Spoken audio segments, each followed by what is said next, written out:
By the way, nasabi mo na you put yung 125 million pesos sa apat na traveling bags. Tama po ba?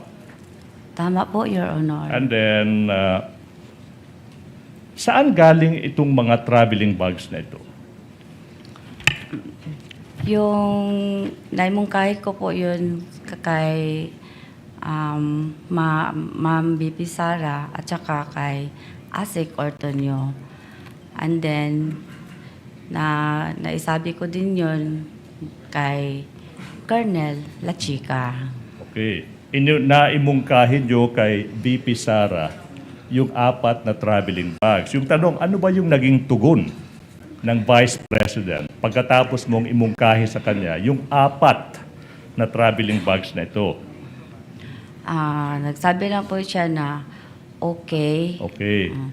Tapos, yung kay Sir La Chica po, Kay Ma'am Sara lang po. Kay VP Sara lang muna, ha? Yun lang yung Apo. tanong. Now, Ma'am, hindi po ba na nung araw na iyon, nagpunta kayo sa bangko, dala-dala na yung apat na traveling bags. Tama po ba? yes, Your Honor. Apat lang yung dinala nyo, di ba? Opo. Now, ito yung tanong now.